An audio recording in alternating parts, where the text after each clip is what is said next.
Hello, welcome to this video series on MDX for SQL developers. I'm Nasir Ali Mirza at DoSQLBI.com. Now the last item that we'll be covering is other commonly used MDX functions.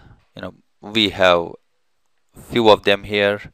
We'll see what is aggregate function, what is sum, count, min and max. There is out of box top count, bottom count. There are other variations of this top and bottom. There is top percent and bottom percent.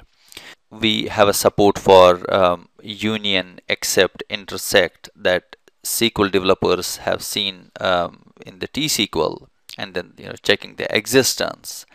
Then we see the current member, previous member, and next member usage, and something that's called as visual totals. There are large number of functions that are very powerful that are available in MDX queries, but I just thought to touch upon few that are commonly used. Let's switch to SQL Management Studio to see examples of all of these. In this example, we are using two functions. One is sum, another is aggregate. So we are defining two calculated members. In the first one, what we are doing is listing down all the product and what is the freight cost for them. So we named it as all freight cost. And in the second one, we just see only what is that cost for accessories, and then we make use of these two calculated members on axis 0. Let's run this query. So as we had also used calendar year on axis 1, so we are listing year from 2005 to 2010, and for each year we see what is the freight cost for all the products, and in the second column we see what is it only for accessories. Let's take a look at the count function now. In this example on the screen, we are counting the customers. So we say customer.children and simply take a total count of the customers. In the second named member, what we do is, if the customer count is greater than 0, that particular customer count with respect to the total, and we call that as customer base. We are formatting it with the percent format string. And now what we want to see is, I want to see state wise, state province wise, how many customers are in each province, but I want to see them as how much each province is contributing. I mean the customer base in each province, what is the percentage of that with respect to the total. You see, we are using this having clause also. In the having clause, we say where the customer base is greater than or equal to 0.01. Basically, we want to see only those provinces which have a customer base of at least 1% or above. Let's run this query. Now, you see here, we see the province names, and it shows us how is our customer base in each province. And you see, California is 24.0%, then England is 10.35, and so on. So just using this a simple count function, we can create interesting result sets. After looking at count, we'll take another example in which we'll see the use of min and max. So again, we are defining two members, one with the minimum. What we see is, we see the product and the internet sales amount. So what is the minimum amount of the internet sales amount across the products? Then we also see what is the maximum sales amount across the products. We name the first one as lowest value sale and the second one as highest value sale. Then we use these two named members on axis 0, and on axis 1 we put sales territory country.children.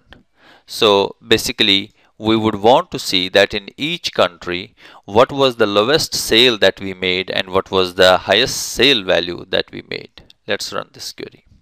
So here you see the output. For each country, we see the lowest sale that was ever made and the highest sale that was ever made. Again, very interesting information by using some, basic MDX functions. After looking at min and max, let's continue. In this one, we use top count function of MDX. Now let's see what the structure is like. We give it a tuple that returns its members, so this will return the stees, and we want to say that give me top 5 stees, and for deciding which is top, use this particular measure, which is reseller sales amount. So that we put on XS1. So in XS1, it's going to just give me the name of the stees, top 5 stees, and criteria would be sales amount. And on XS0, I'm putting that amount so that we can see what is the amount in those top 5 stees. Let's run this query. Now we see, reseller sales amount in Toronto is the highest one, then London, Seattle, Paris, and the last one. So this is how we can use the top count to just based on any particular measure as a criteria. After seeing the top count, let's see its opposite, which is a bottom count, and you can again expect that we are saying give me the bottom 5 stees based on reseller sales amount. Let's see what is the output. Now when we run this query, we see the value for all those stees is null. I mean, there has been no reseller sale in those stees. Now I want to see where I can add a criteria that filter out the stees where there is no sale and then show me the bottom count. I missed to mention that we also have this where clause so that we see this bottom count for bike sales. Now as we said that when the result of this query was, it just shows the bottom even when the sale was none. Let's see a different query. Now in this one, this is again the same query.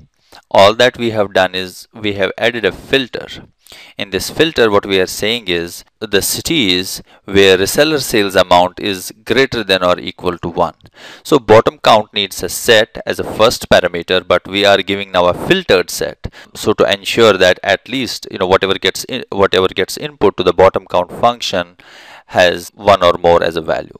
Now let's run this query. So the stees, the bottom 5 stees where we are selling bikes and sales amount is greater than or equal to 1, it gave us the bottom 5.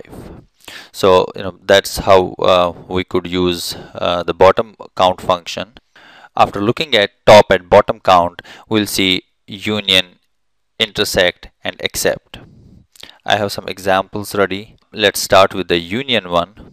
Sorry, the except one. So except, what it does is you have to give the 2 sets go as an input to that. So the first set what we have here is sales territory country dot children. So that means all the countries that we have in that attribute, and we give in the second set we give the member Australia. So what this is going to do is it will exclude what is in the second set from the first set and show the results. So when we run this query, what we expect to see is the result set excluding Australia. So you see here we have all the countries except for Australia. Then union, which is again very famous, SQL developers are used to for a long time. We again have country, but this time we are using Australia as a union. So let's run this query. Again, Australia is available here. Australia comes also as part of this set, but when it does the union, obviously nothing gets excluded. Now we can try something like, let's say Canada, for example. Instead of children, I mention here Canada, and then I run this query for a union. So I see union Canada and Australia. And the last one in this is intersect. So what it does is what intersects between set 1 and set 2. So in this case, again, this set has Australia in it, and second, there is an Australia as well. Now when we run this query, the intersect would give us just one row, because that is the only member that intersects between the two sets. After looking at union, intersect, and accept, we'll take a look at example related to current member, previous member, and next member.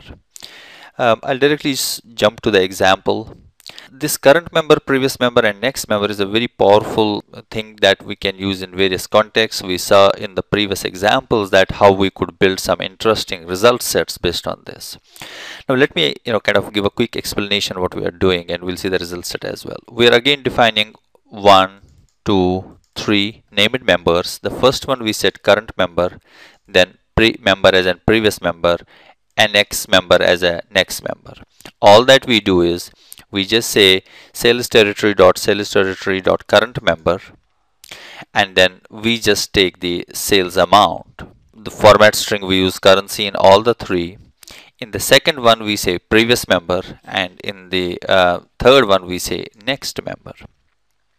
Then what we are doing is we are just using this measure, that is reseller sales amount, and using the three named members, current member, previous member, and the next member. Then we are also on the XS1 listing down the country members. Let's run this query. Created this example to give you a clear feel what does it mean. So what we are seeing here is this is my list. This is the list of countries that I have. So for United Kingdom, the previous member is Germany, and Canada is the next member for United Kingdom. Let's see what we are doing.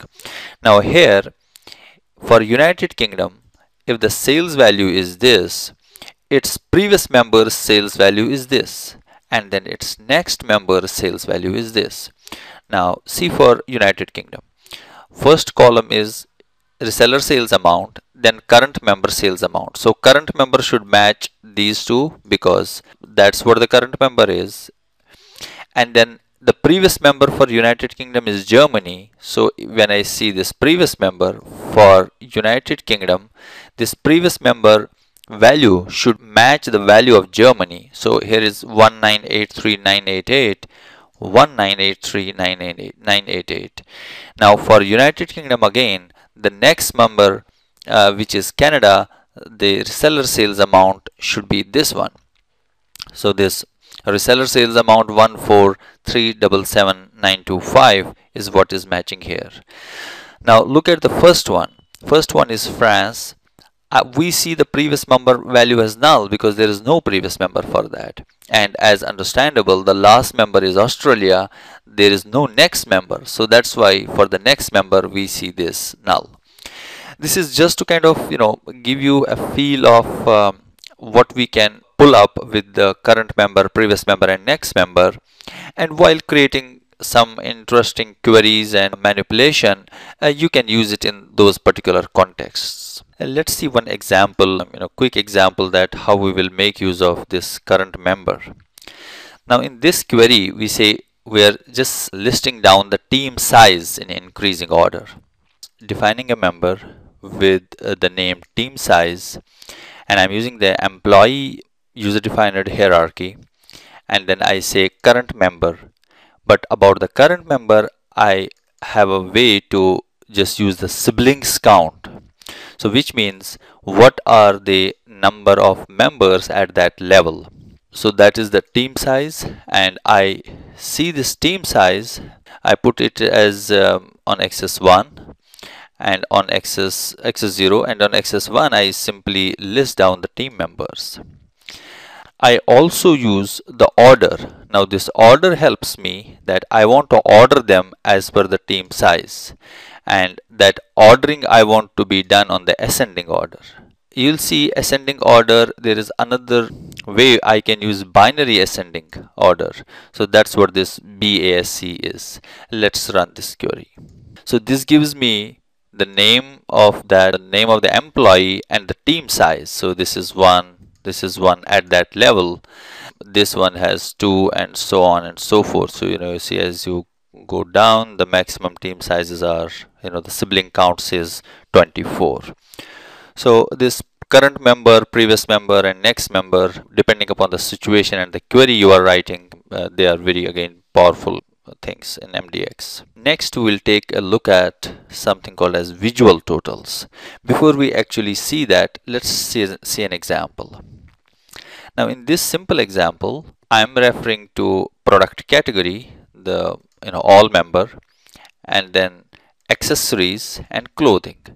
When I run this, I see the value for accessories, I see the value for clothing. But all products, this value here is not the sum of these two. It is rather the sum of all the product category. Now, sometime we have a need that whatever we list down as the members, instead of that all total, which also includes the products that are not listed, we want to see only the sum of the items that are listed on the screen. Listed as in, that is the output of the query. So that is where visual totals help us. So to remember about visual totals is, it can be used only with one dimension. Now what we are doing here is we are using visual totals where I say category and subcategory. Let's run this query. It gives an error.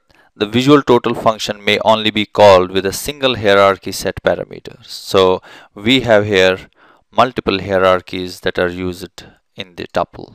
After looking at the visual totals, we have the last one remaining, which is the exists function. Let's see this example, what we do.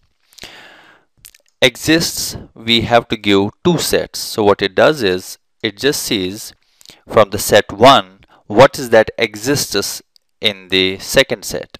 Only those it displays.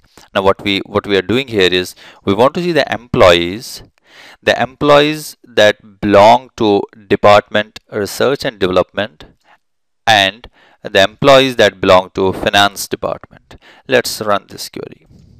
So let's see how many rows we got. We got about 19 rows.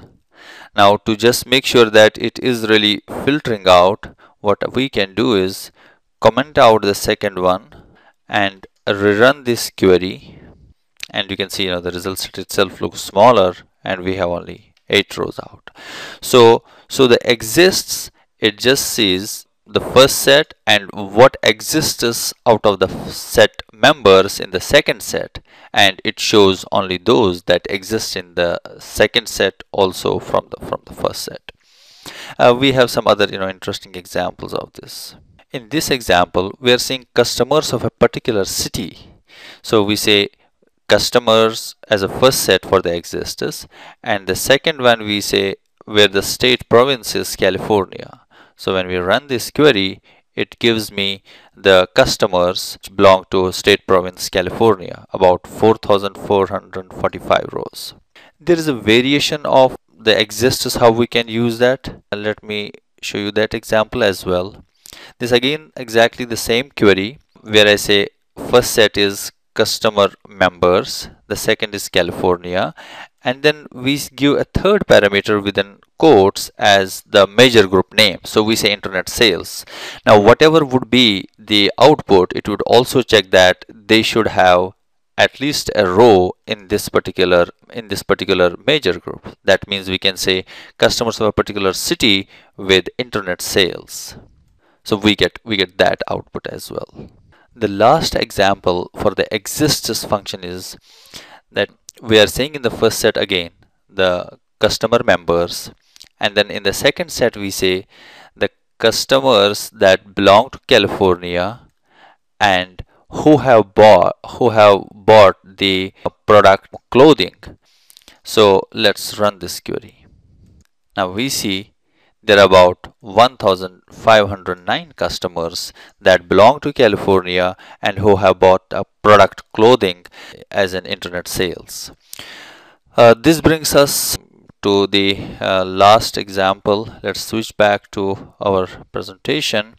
We covered some of the commonly used MDX functions. We saw aggregate, sum, count, min, max, top count, top percent, and something which SQL developers are quite familiar with: union, except, intersect. Exists, again, a powerful one: current member, previous member, and next member. And then the visual totals as well. This brings the end of this series that we started as MDX for SQL developers. The approach taken in this series was to make it conceptually easy for someone who has a background in SQL, T-SQL development, and how they can correlate to when they start writing the MDX queries. I hope these presentations were helpful. Feel free to share your feedback, and I appreciate your time in just watching these presentations. I am Nasser Ali Mirza at DoSQLBI.com.